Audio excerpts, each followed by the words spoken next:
अस्सलाम वालेकुम नाज़रीन। प्रोग्राम मुतज़ाद के साथ मैं मियां आमिर अशरफ आपकी खिदमत में हाज़िर हूँ।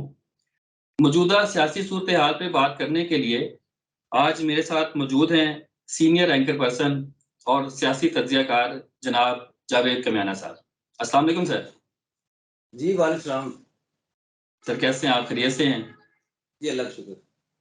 इस वक़्त जो सियासी माहौल बना हुआ है और सुप्रीम कोर्ट का और हुकूमत के साथ जिस तरह के मामला चल रहे हैं, आप क्या समझते हैं कि क्या सुप्रीम कोर्ट आज वज़ीर-ए-आज़म जनाब मोहम्मद शहबाज शरीफ साहब को डिस्क्वालीफाई कर देगी? नहीं आमिर साहब, मेरा नहीं ख्याल कि कोई डिस्क्वालीफाई करेगी या तौहीन अदालत लगेगी। हुँ, क्योंकि इन्होंने भी बड़ा अच्छे तरीके से खेला है। मैं समझता हूँ है तो ये अलमिया इदारों का आपस में आमने-सामने होना। हुँ, सुप्रीम कोर्ट भी बड़ा मोहतबर और मोहतरम इदारा है और इसी तरह बिल्कुल। पार्लियामेंट इटसेल्फ जो है वो एक सुप्रीम इदारा है। इनका आपस में जो तनाव और बिल्कुल सफ बंद एक-दूसरे के खिलाफ करना, वो है तो बड़ी अफ़सोस की बात। हुँ, लेकिन ऐसा होगा नहीं। अच्छा, क्योंकि बड़े तरीके के साथ इन्होंने सारा कुछ पार्लियामेंट पे डाल दिया हुकूमत ने। वफाकी सही। मुबीना ने कल भी कहा कि 21 अरब रुपया जो है वो जारी किया जाए और मामला पार्लियामेंट में ले जाते हैं। अब जी, चीफ जस्टिस साहब जो है वो पूरी पार्लियामेंट को तो डिस्क्वालीफाई नहीं कर सकते ना। बेशक। पूरी पार्लियामेंट के ऊपर वो तौहीन नहीं लगा सकते। हुँ, और जब इनको इत्तलात थी और शेख रशीद साहब जैसे सियासतदान ये कहते रहेंगे कि जी तौहीन अदालत लगेगी, तो उन्होंने कल एक खत लिखा स्पीकर कौमी असम्बली राजा कुरैशी साहब ने, और हुँ, उसमें हुँ, उन्होंने पार्लियामेंट का जिक्र कर दिया हुँ, कि हुँ, बजाय तौहीन अदालत लगी, उन्होंने पहले तौहीन पार्लियामेंट जो है वो साथ ये कह रहे थे कि पार्लियामेंट का इस्तेहकाम जो है वो मजरूह हुआ है। हो सकता है कि इस्तेहकाक जो पार्लियामेंट की इस्तेहकाक कमेटी है वो भी 3 ऑनरेबल जजेस को वहाँ पे तलब करे। कल भी इस ऑप्शन पे भी गौर हुआ है। तो हुँ, ये कशीदगी जो है वो जारी रहेगी। मैं नहीं समझता कि कोई तौहीन अदालत लगेगी, क्योंकि उसके लिए सिर्फ प्राइम मिनिस्टर पे नहीं लगेगी। और कल का अगर बिलावल भुट्टो साहब का बयान मुलाजा फरमाया, तो उसमें भी उन्होंने कहा कि जी अब वक़्त आ गया है कि कोई भी मुंतखब वज़ीर-ए-आज़म जो है वो तौहीन अदालत की बुनियाद पर फारग नहीं होगा। सही है। और माज़ी के अंदर भी अगर सुप्रीम कोर्ट ने एक ज़ोर डाला था पिछली समाअत के ऊपर कि 4 बजे तक सारे आपस में मुज़ाकरत करके उसकी पेशरफ से आगाह करें। उसी हुँ, दौरान हुँ, मौलाना फजल बिलावल साहब ने जो प्रेस कॉन्फ्रेंस की, वो एक बड़ी जारहाना थी और सीधी-सीधी सुप्रीम कोर्ट और उनके ऑनरेबल जजेस के को चैलेंज करने वाली थी। तो हुँ, मैं हुँ, नहीं समझता कि इस दफ़ा ये भी पूरी लड़ाई के मूड में है। सही। ज़ुहैर साहब, चूँकि आप सियासी मंज़रनामे में बड़ी गहरी नज़र रखते हैं, तो आपको लगता है कि क्या सुप्रीम कोर्ट के अहकामात की तकमील होगी, यानी 14 मई को पंजाब में इलेक्शन करवाए जाएँगे? आमिर साहब, मैं डे 1 से कह रहा हूँ कि 14 मई को इलेक्शन नहीं होंगे। जो भी सुप्रीम कोर्ट ने तारीख दी है, वो कि ये भी एक अलमिया उलमा फ़िक्रिया है कि सुप्रीम कोर्ट के अहकामात को रद्द किया जाएगा और मैं ये कहूँगा कि रद्दी की टोकरी में डाला जाएगा। लेकिन सुप्रीम कोर्ट के ऑनरेबल जजेस जो हैं उनका किरदार भी इस तरह का रहा जिसकी बुनियाद पर ये एक जो कशीदगी है वो जारी है। दूसरी बात, मैं कन्विंस नहीं हो पाता कि 90 डेज़ के अंदर आइन तो मौजूद है हुँ, और हुँ, वाक़ई 90 दिन के अंदर इंतखाबात होने चाहिए। लेकिन सिर्फ़ पंजाब का बार-बार होता है जी, पंजाब के अंदर इंतखाबात हो, केपीके का ज़िक्र ही नहीं होता।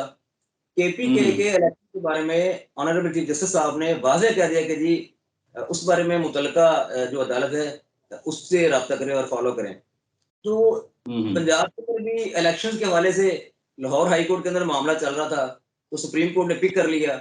अगर वो हुँ, कर लिया हुँ। तो भी सारा जो ज़ोर है वो पंजाब के अंदर इंतखाबात के हवाले से है कि 21 अरब दिया जाए इलेक्शन कमीशन को और पंजाब के अंदर इंतखाबात हो जाएँ। पेशावर केपीके की के कोई अंदर बात जी, जी, केपीके के अंदर तो अभी भी इंतखाबात की बात नहीं हो रही ना। तो नहीं हो रही, सही कह रहे हैं। क्या वहाँ पे 90 दिन और आइन का कोई मतलब वहाँ पे आइन की पामाली होगी? कमाल ही होगी, सही बात है। आइन पे चला जाता है केपीके के इलेक्शन के अंदर, सिर्फ पंजाब के अंदर ही आपका आइन है। फिर जिस तरह की अफ़सोस के साथ ये ऑडियोज़ लीक हो रही हैं, उसमें सबके किरदार बड़े नुमायाँ हो रहे हैं। वो कि हुँ, माज़ी के हुँ, अंदर नून की अदालतों को और जजेस को मैनेज करती रही है और वही आज हुँ, उनके हुँ, साथ हो रहा है। लेकिन ये सारा सही। अफ़सोसनाक है।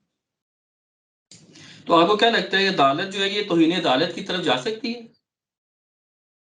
नहीं, वो मैंने पहले अर्ज़ कर दी कि तौहीन अदालत की तरफ मेरा नहीं ख़्याल जाएँगे। अगर जाएँगे तो पार्लियामेंट जो है ना वो मिलकर इसको आगे से कोशिश करेंगे। जैसे एक ये भी कोई इतलात इस्लामाबाद के अंदर तो गर्दिश कर रही थी कि कोई एग्जीक्यूटिव ऑर्डर निकाला जाएगा, और उसकी तस्दीक असद कैसर साहब ने भी आज की है कि जी ऑनरेबल चीफ जस्टिस साहब बंदयाल साहब को फारिग करने के लिए पूरी साजिशें और कोशिशें हो रही हैं।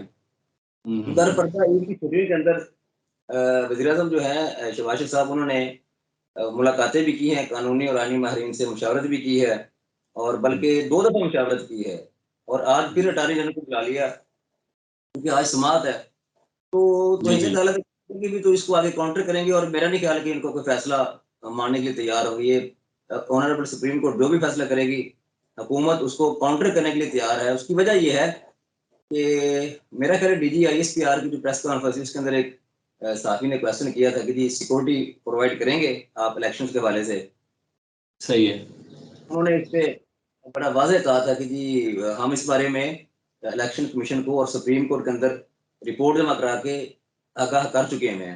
मतलब यही है कि जो उन्होंने वहाँ ब्रीफिंग दी थी, उसके अंदर भी ये था कि वो सिक्योरिटी नहीं देंगे। तो बिलफर्ज़ 21 अरब रुपया अगर वो किसी तरीके से इलेक्शन कमीशन के अकाउंट में आ भी जाता है, तो बगैर सिक्योरिटी के इलेक्शन फिर नहीं होंगे।